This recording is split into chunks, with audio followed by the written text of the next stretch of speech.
Now this is going against all the popular teaching. People have been telling you, first you must love yourself before you love anybody.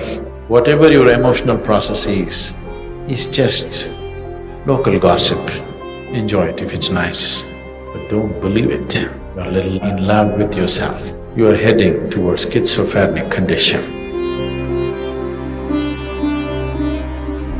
Sadhguru, I have tasted many times something of the beyond, but still I get stuck in many small petty issues. How do I overcome this and always maintain equilibrium? So you have tasted the beyond, but now petty things still entangle you. So,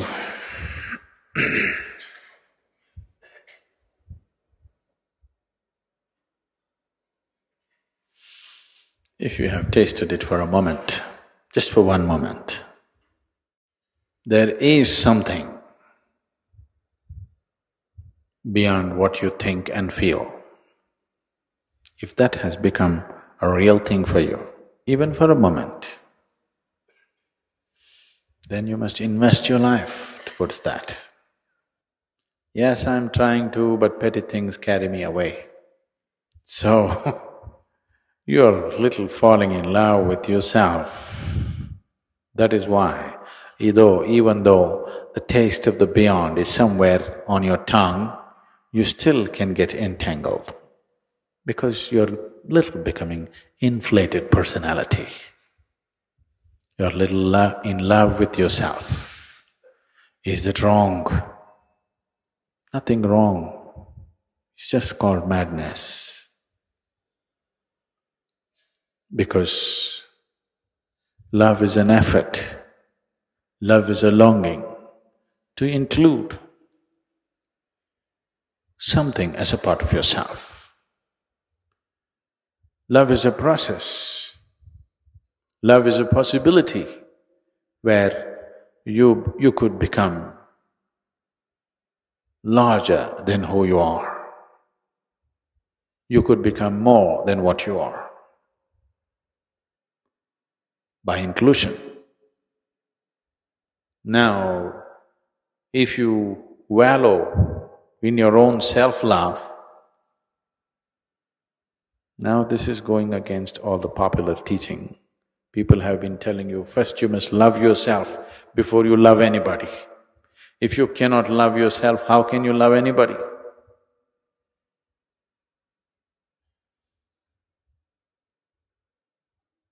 If you say, I want to love myself, now you are heading towards schizophrenic condition. Now you're creating two in one. If you want to ensure that you never go insane, the first and foremost step that you need to take is, you take away all divisions and you see this is an individual. An individual means he cannot be further divided, he's indivisible. You cannot divide him anymore. This is one entity, you can't make it into two. If you make it into two, I love myself, now you're heading towards madness. First step has been taken. If life situations cooperate, you will get there quick.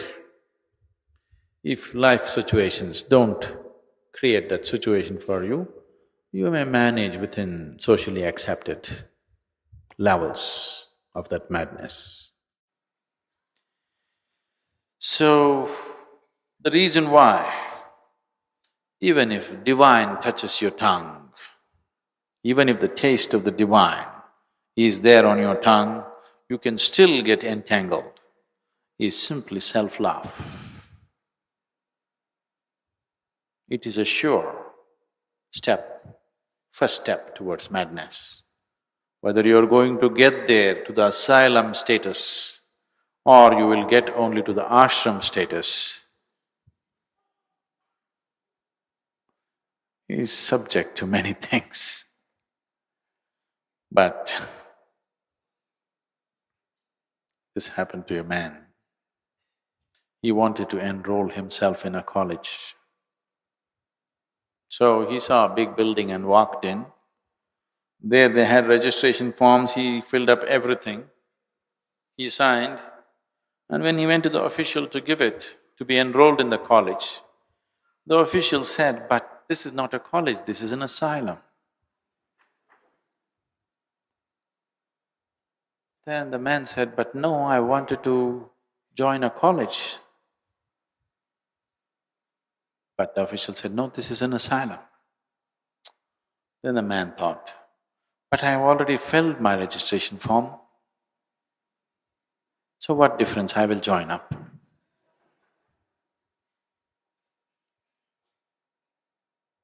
Not much difference. I will join the asylum. What's the big difference? The official agreed, "Yes, not much difference, but there is one difference." What is it? "Here, unless you show improvement, we won't let you get out."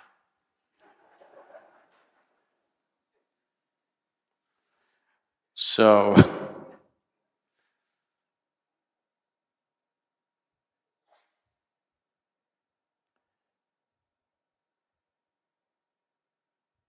ashram is just a Sanskrit word.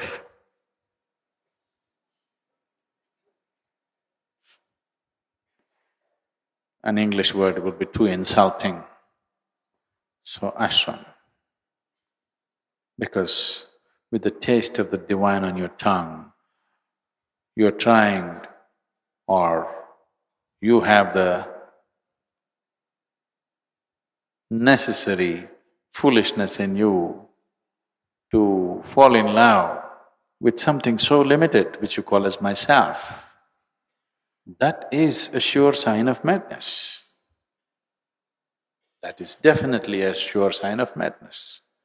If you had never tasted it, then this is all you know, that's okay, because you don't know anything better. And the taste of the divine is still lingering, and you're getting entangled with something so limited as your personality, that is definitely a sign of madness, there is no question about it. If you're in such a state of madness, you're doomed. Even an astrologer will charge you half price, because when your destiny is so doomed, there's nothing much to predict, it's easy, really, it's very easy. But all this talk, don't get depressed.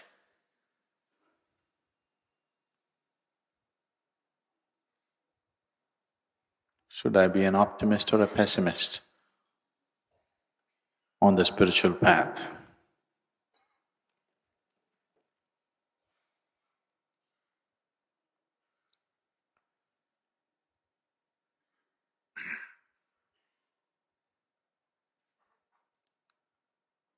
An optimist, a pessimist, and a realist were at the breakfast table. An optimist, there was a closed pitcher, I mean, a dish, a container, and the optimist looked at it and said, "Please pass me the cream." A pessimist looked at him and said, "Please pass me the milk." A realist said, "Please pass me the pitcher."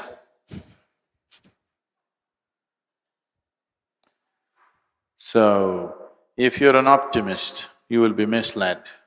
If you're a pessimist, you'll be misled. So when you're down, I up you. When you're up, I down you, because I want you to be a realist. Only one who is in contact with reality will grow. Others, optimists will hallucinate, pessimists will get depressed. Both will not get anywhere. You have to be a realist. You are willing to see everything the way it is. No hype, no depression. You just where it is. Most important. It's extremely important. So when I see you in a high, I put cold water on you. When you see you're low, I set fire to you. Don't think I'm playing with you. I'm just trying to bring you down to reality. If you go off this way, you're going away. If you go off this way, you're going away. We need you in reality. Only in reality you grow. Growth is possible only in reality. It's the existential which can transcend the psychological. Whatever it does, transcendence is also empty. Transcendence is also false in the psychological. There is no such thing as transcendence in the psychological sphere of your life. Transcendence has to be existential because it is in the existential that your essential process of life is rooted in.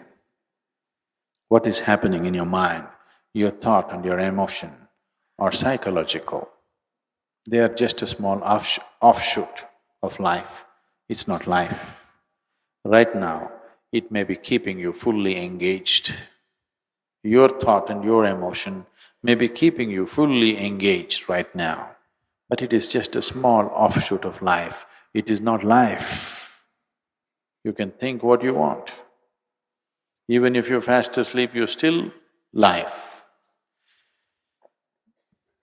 In fact, you're more life when there is no psychological activity. If you have known a few moments of what you call as beyond, those were few moments where you were free from the psychological. Those few moments of freedom from the psychological, you are more present than ever.